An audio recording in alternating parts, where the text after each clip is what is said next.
दोस्तों, भारतीय दर्शन में कहा गया है कि जीने का हक सभी को है, इसीलिए किसी जीव की हत्या नहीं करनी चाहिए। लेकिन ज्योतिष इससे एक कदम और आगे जाकर इसकी व्याख्या करता है। ज्योतिष शास्त्र के अनुसार सर्प को मारने से सर्पदोष और पितृदोष लगता है। इन दोषों की वजह से जीवन में कई तरह की परेशानियां, कार्यों में बाधा और संतान संबंधी विषयों में कष्ट मिलता है। बहुत से लोगों की जन्मपत्री में काल सर्प, सर्पदोष और पितृदोष होने की स्थिति में भी यही कारण बताया गया है। सांपों को लेकर तमाम बातें सैकड़ों सालों से कही जाती रही हैं।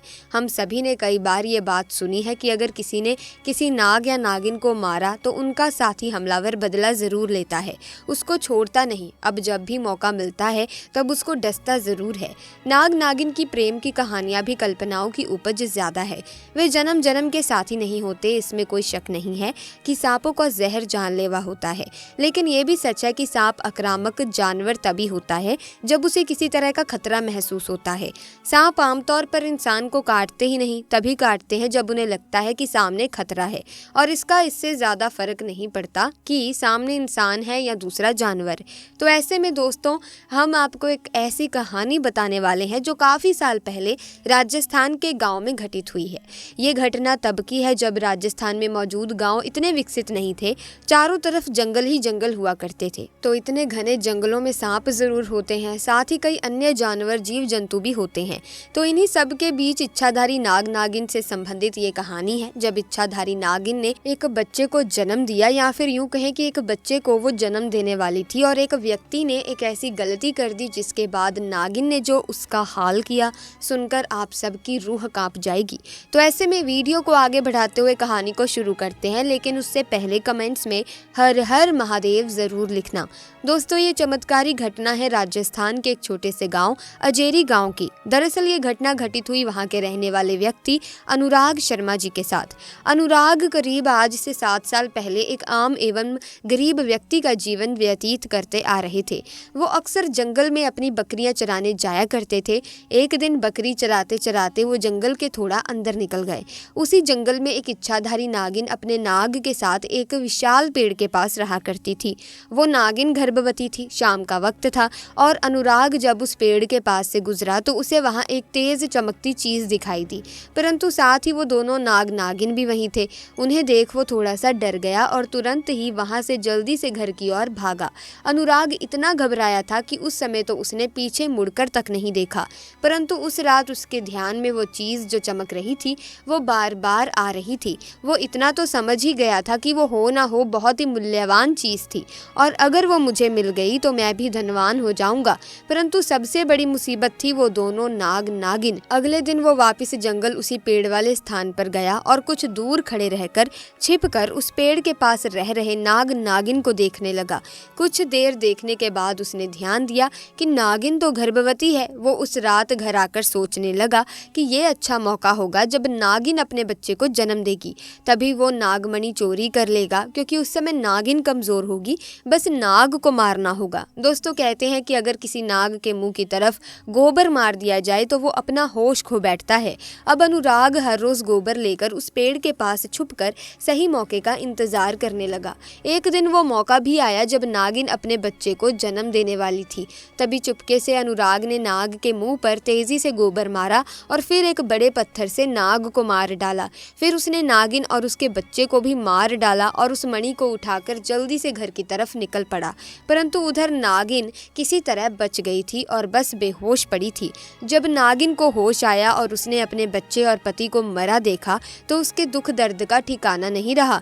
वो उस समय गुस्से से पागल हुए जा रही थी और उसने अनुराग से बदला लेने की ठानी। परंतु मणि चली जाने के कारण वो अपनी शक्तियों का प्रयोग नहीं कर सकती थी, परंतु अभी भी वो अपना रूप तो बदल ही सकती थी।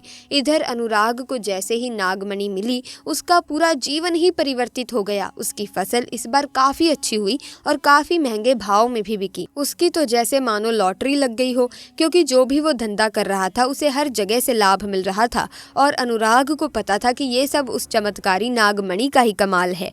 गांव में हर जगह उसका नाम था। अनुराग के इस रुतबे को देख एक अच्छा रिश्ता अनुराग के लिए उसके पास ही के गांव से आया और मीनाक्षी नाम की एक सुंदर स्त्री से उसका विवाह संपन्न हुआ। मीनाक्षी अपने पति अनुराग को बहुत प्यार करती थी और बहुत इज्जत देती थी। दोनों एक दूसरे का कदम कदम पर साथ निभाते। उनकी जोड़ी गांव में मिसाल बन चुकी थी।